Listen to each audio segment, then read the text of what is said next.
रविवासरी पृष्ठ देखने के काम में कुछ मजा नहीं आ रहा था। मैं तो न्यूज का काम देखना चाहती थी।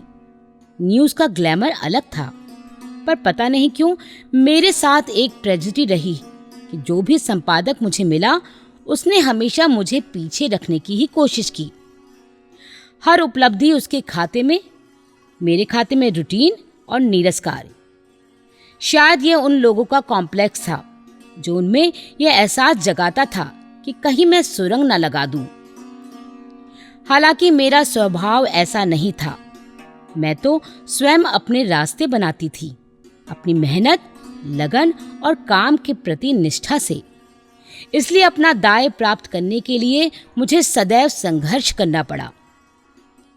दैनिक में भी ऐसा ही हुआ। मैं संपादकीय विभाग में प्रशासन से लेकर अग्रलेख, संपादकीय टिप्पणियां लिखने और पेज बनवाने तक का काम चाहती थी। 24 घंटे चौकस घटनाओं और हादसों पर मेरी दृष्टि सजग रहती थी। धीरे धीरे मैंने अपनी जगह बनानी शुरू कर दी। मसलन सुबह 11 बजे जो मीटिंग सहायक संपादकों के साथ होती, मैं उसमें अवश्य बैठती। पहली हेडलाइन, दूसरी और तीसरी क्या होगी, इस पर भी अपने विचार रखती। संपादकीय किस विषय पर लिखा जाए, आदि आदि। अक्सर मैं रात्रि के समय भी एक चक्कर ऑफिस का लगा आती। मैंने आर्थिक विषयों पर मुख्य लेख लिखना शुरू किया, सप्ताह में एक बार। सच कहूं तो काम करने का सही आनंद तब आता था जब संपादक टूर पर होते थे। एक महिला का संपादक पद पर आसीन होना और मुख्य संपादक की अनुपस्थिति में हर काम को देखना और निर्णय लेना शुरू में कुछ लोगों को नागवार गुजरा।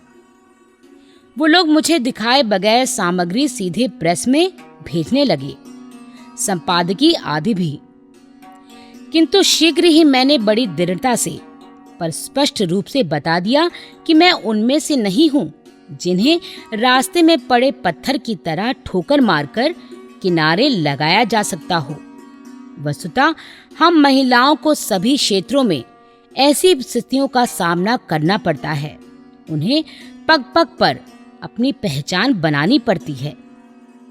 हाँ, एक बार पुरुष साथियों को ये पता चल जाए कि अंकुर की जड़ कहाँ है, गहरे नींव में है या ऊपरी सतह में, तो सभी के साथ स्थिति सुधर जाती है। संबंधों में मधुरता भी बनी रहती है और काम भी सुचारू रूप से चलता है। मेरे साथ भी ऐसा ही हुआ। प्रेस से लेकर संपादकीय सहयोगियों तक और संपादक से भी सद्भावना के अच्छे रिश्ते कायम हो गए। पूरे कार्यकाल में युद्ध क्षेत्र में चौकी पर डटे सैनिक की तरह मैं पूरी चाक चौबंद भी रही और निर्देश देने में कमांडर की तरह चूकी भी नहीं। ऑफिस से लौटते समय ठाकुर सदैव मुझे मेरे ऑफिस से लेते हुए घर आते। कई बार ऐसा भी होता कि मुझे ऑफिस के काम निपटाते निपटाते देर हो जाती या कोई उसी समय मिलने आ जाता, तो ठाकुर को काफी इंतजार करना पड़ता। लोगों को ताज्जुब होता कि ऑफिस में जिस व्यक्ति के कमरे की चिक हटाने का साहस बड़े बड़े रईस नहीं कर सकते थे, वही व्यक्ति हिंदुस्तान टाइम्स बिल्डिंग के नीचे कार पार्क कर एक साधारण व्यक्ति की तरह खड़ा ही नहीं बल्कि परिचितों से गुफ्तगू भी कर रहा है। जब वो लोग मुझसे ये बात कहते तो मैं उनसे पूछती, इसमें आश्चर्य की क्या बात है? नीचे वह एक ऑफिसर की हैसियत से नहीं, एक पति के रूप में आए मेरा इंतजार कर रहे हैं। राजस्व गुप्तचर निदेशालय में रहते हुए ठाकुर का सामना केवल ड्रग डीलरों से ही नहीं पड़ता था, सोने के तस्करों से भी पड़ता था।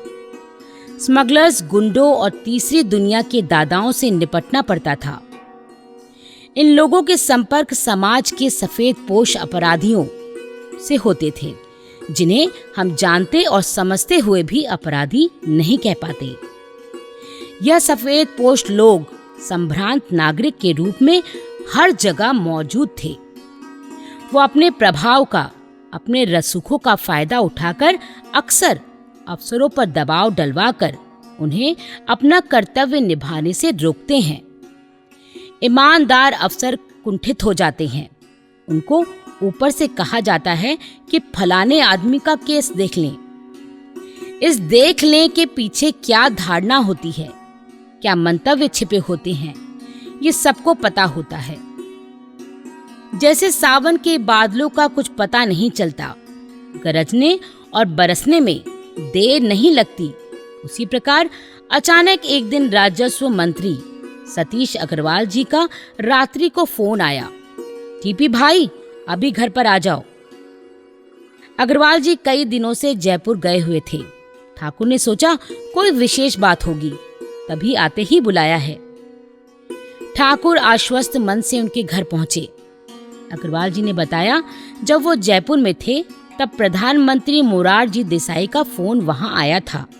उन्होंने कहा कि टीपी झुनझुनवाला का ट्रांसफर दिल्ली से हो जाना चाहिए। क्यों का सवाल ही नहीं था। सरकारी नौकरी का एक यही तो अस्त्र है जिसके आगे कोई कारण नहीं चलता। शांत भाव से ठाकुर ने पूछा, कब जाना है और कहां? हालांकि मन से उन्हें बड़ा खराब लग रहा था कि अचानक ऐसी क्या बात हो गई। अग्रवाल जी ने कहा, मैंने मोरारजी भाई को कह दिया कि ट्रांसफर का कोई आधार तो होना चाहिए। ये ऑफिसर बहुत अच्छा काम कर रहा है। नेशनल और इंटरनेशनल दायरे में जाल बिछाकर कई बड़े केसों को सुलझाया है। फिर किस आधार पर मैं ये ऑर्डर पास करूं? अभी तो ट्रांसफर का सीजन भी नहीं है। फिर प्रधानमंत्री ने क्या कहा? ठाकुर ने पूछा। दिस इज माई ऑर्डर, प्रधानमंत्री ने फोन पर ही कहा।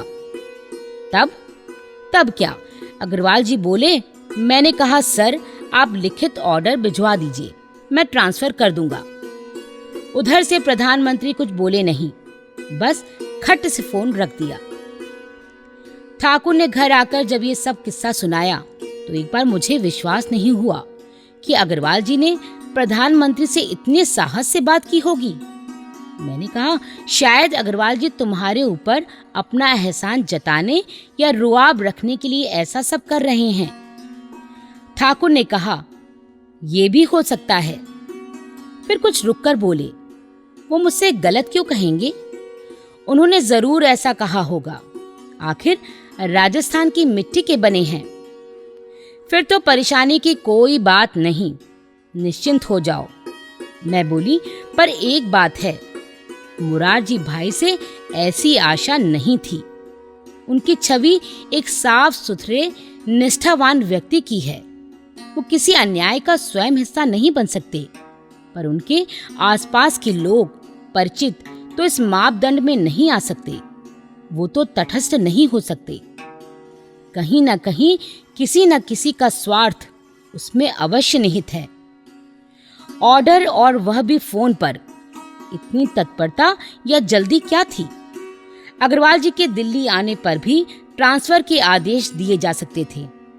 ऐसे उच्च पदों पर ऐसा तो हमेशा होता रहता है, पर इतनी जल्दी उम्मीद नहीं थी। ठाकुर बोले, पता लगाऊंगा जरूर कि इसका रहस्य क्या है। दूसरे दिन सवेरे अग्रवाल जी केपीएस विनय वशिष्ठ जी से ठाकुर ने बात की। वशिष्ठ जी हरियाणा के थे, दबंग, काम से काम रखने वाले, स्पष्ट वक्ता, लाग लपेट से कोसों दूर। उन्होंने बताया जब साहब जयपुर गए थे तब प्रधानमंत्री का फोन तो आया था। मैंने बता दिया था कि मंत्री जी जयपुर गए हैं। वहां बात हुई कि नहीं ये तो मैं नहीं कह सकता, पर हाँ वहां से लौटकर मंत्री जी वित्त मंत्री से भी मिले थे। उन दिनों एच.एम. पटेल वित्त मंत्री थे। और कुछ बात हुई? ठाकुर ने पूछा। वशिष्ठ जी मुस्कुराकर बोले, मंत्री जी कह रहे थे आपके ट्रांसफर की बात थी, पर उन्होंने पटेल साहब को संतुष्ट कर दिया कि आपने पुरानी सरकार में बहुत अच्छे कार्य किए थे और अभी भी अपने कार्य को बड़ी सफलतापूर्वक और निष्ठापूर्वक कर रहे हैं, इसलिए ट्रांसफर का तो प्रश्न ही नहीं उठता। ठाकुर ने घर आकर सब बातें मुझे बताई और बोले, आज संतुष्ट कर दिया है, मना कर दिया है, कब तक मना करेंगे? आखिर वो प्रधानमंत्री हैं। लगता है दिल्ली से जाना ही होगा। अब जब होगा तब देखा जाएगा। मैंने सोचा हमारे चारों तरफ बहुत सारे कण बिखरे पड़े होते हैं। ऐसे ही क्षणों में जब उन पर सूरज की रोशनी पड़ती है तब उनकी अहमियत का पता चलता है। अग्रवाल जी एक ऐसे ही कण थे। कई बार उनको देखा था, मिली भी थी। तब उनमें कोई विशेष बात नहीं लगी थी। लंबे छरहरे व्यक्ति, चेहरे पर आभिजात्य की चमक, व्यवहार में मृदु और सरल। इसके अतिरिक्त और कोई खूबी दिखाई नहीं पड़ी थी। अब पाया कि किसी व्यक्ति को पूरी तरह जान पाना कितना कठिन होता है। आज कहाँ हैं ऐसे व्यक्ति और ऐसे मंत्री जो अपने एक अधीनस्थ अफसर के लिए अपने प्रमुख नहीं बल्कि प्रधानमंत्री तक से लड़ जाएं। आज तो सत्ता के गलियारे में दीमक लग चुकी है, जिसने देश को ही नहीं पूरे समाज को खोखला कर दिया है। फिर भी मैं सोचती रही, ठाकुर के प्रति मोरारजी भाई की नाराजगी का कारण क्या है। मैं इस बात का पता लगाने लगी। कुछ सूत्रों से खबर मिली कि बंबई के अंग्रेजी साप्ताहिक ब्लिट्ज में प्रधानमंत्री के परिवार के बारे में कुछ खबरें छप रही हैं। ये खबरें मोरारजी भाई की पुत्रवधू श्रीमती पद्मा देसाई के किसी फ्लैट के बारे में है। ये कहा जा रहा है कि आयकर के कुछ फैसले प्रधानमंत्री के पुत्र कांति देसाई ने अपने पक्ष में कराए हैं। बाद में वैद्यलिंगम कमीशन ऑफ इंक्वायरी भी बिठाई गई थी। उसने इस आरोप की पुष्टि की थी कि आयकर के फैसले कांति देसाई ने, जिनका बहुत ही अवैधानिक प्रभाव प्रधानमंत्री के पुत्र होने के नाते था, अपने पक्ष में कराए थे।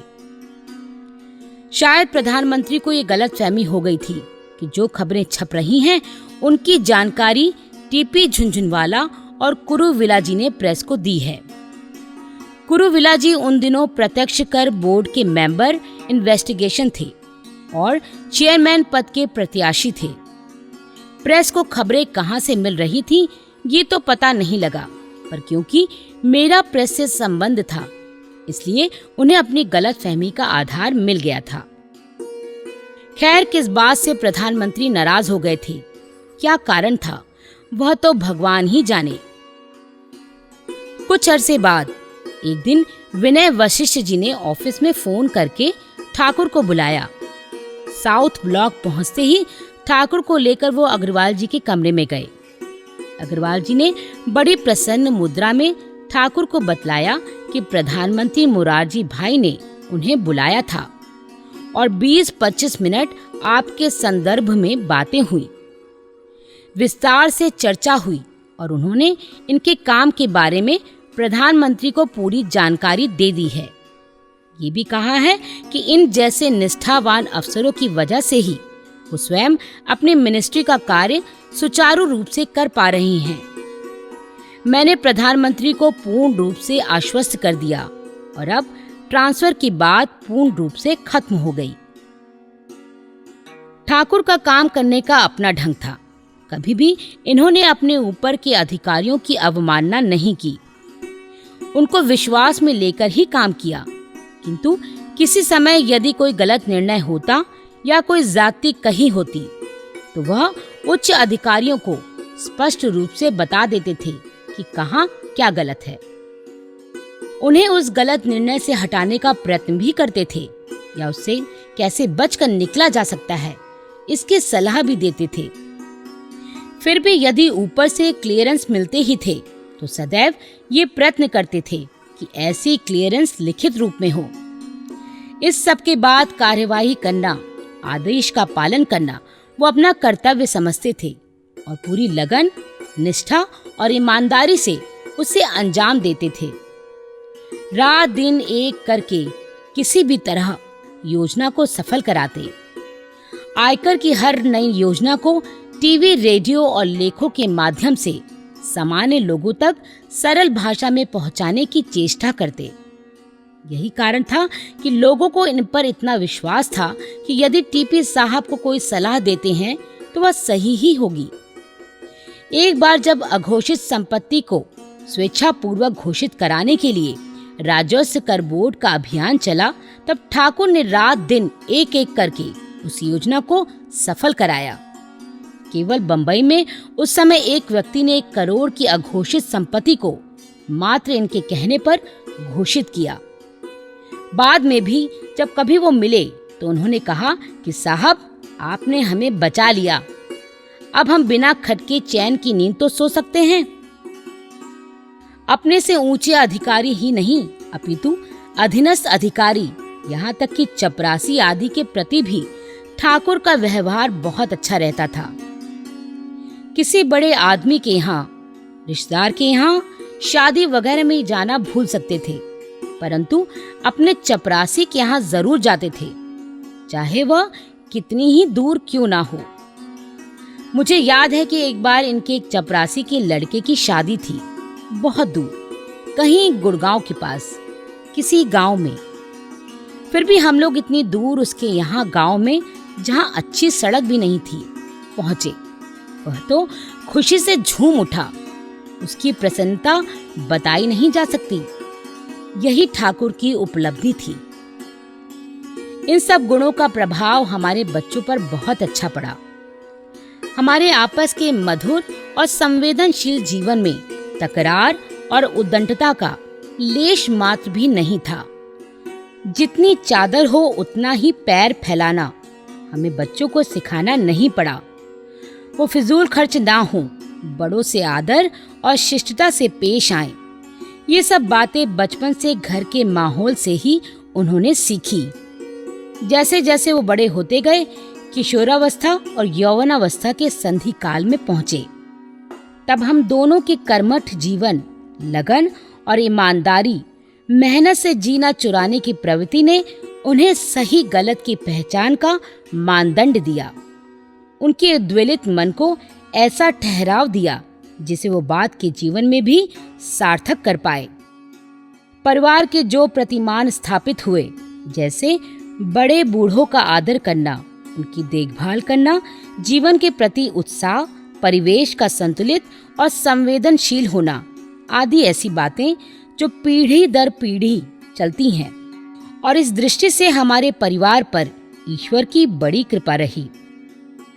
सन 1977 में जनता सरकार ने आपातकाल की ज्यादतियों को लेकर कई कमीशन बैठाए थे। उनकी जांच का काम चल ही रहा था।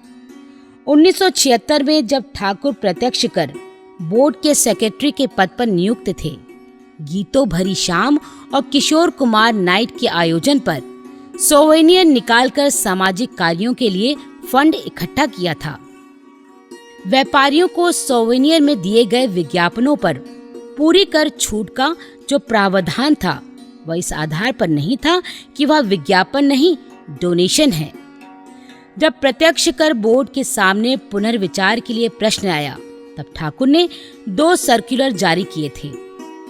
प्रथम सर्कुलर के अंतर्गत कहा गया कि यदि वो विज्ञापन आयकर अधिनियम 1962 की धारा 6B की शर्तें पूरी करते हैं और ये प्रमाण है कि खर्च वास्तव में ही हुआ है, तब किसी राजनीतिक दल या अन्य लोगों द्वारा निकाले गए सोवेनियर्स में दिए गए विज्ञापनों एवं दूसरे प्रकार के विज्ञापनों में कोई अंतर नहीं होना चाहिए। दूसरे सर्कुलर के अंतर्गत कहा गया कि विज्ञापन प्रचार का स्थापित माध्यम है, इसलिए व्यापारी अपना विज्ञापन किसी भी अखबार या मैगजीन के 1 से अधिक संस्करण में देता है तो उसे आयकर की धारा 37(3) 1961 के अंतर्गत छूट मिलती है। सोवेनियर्स भी प्रचार के स्थापित माध्यम है, इसलिए यदि विज्ञापन एक ही संस्था द्वारा निकाले गए 1 से अधिक सोवेनियर्स में दिया जाता है तो उन पर भी वही छूट मिलनी चाहिए। इस पर यह आरोप लगाया गया कि ये सर्कुलर 15-20 दिन के अंतर से कांग्रेस के मंत्रियों प्रणब मुखर्जी और पीसी सेठी के दबाव के कारण जारी किए गए हैं। ठाकुर पर अनेक दबाव डाले गए कि यदि वह यह स्टेटमेंट दे दें कि उन्होंने उपरोक्त मंत्रियों के दबाव के कारण ही यह सर्कुलर जारी किए थे, तो उनके विरुद्ध जो आरोप है वो उन पर न लगाकर उन मंत्रियों के विरुद्ध आरोपित होंगे। दूसरे इसी प्रकार यदि गीतों भरी शाम एवं किशोर कुमार नाइट के लिए भी ठाकुर ये मान ले कि ये प्रोग्राम प्राइम मिनिस्टर के कहने से आयोजित किए गए थे और जो राशि इकट्ठी हुई वह राजनीतिक दल के लिए थी, तब वो अपने विरुद्ध लगाए गए आरोपों से मुक्त हो सकते हैं। महीनों ये केस चले। बड़े तनावपूर्ण थे वो दिन। हर तरफ से परेशानी खड़ी की जा रही थी, पर ठाकुर का कहना था कि ये दोनों सर्कुलर पूरी तरह कानून की धाराओं के अंतर्गत जारी किए गए थे। सभी कोणों से पूर्ण निरीक्षण किया गया था। इसी प्रकार सांस्कृतिक प्रोग्राम क्योंकि सामाजिक कार्यों के लिए धन एकत्र कर रहे थे, इसलिए उनकी यदि कोई शिरकत थी तो वह व्यक्तिगत थी। जिस समय सीबीआई इंक्वायरी चल रही थी, चौधरी चरण सिंह गृह मंत्री थे। सीबीआई इंक्वायरी से वो संतुष्ट नहीं थे। उस समय भी ट्रांसफर की बात चली, पर शायद सतीश अग्रवाल जी के प्रभाव से उस समय ट्रांसफर टल गया। इस बीच ठाकुर का राजस्व गुप्तचर विभाग में डेप्यूटेशन कार्यकाल को जो 1 वर्ष की अवधि तक के लिए था समाप्त हो गया।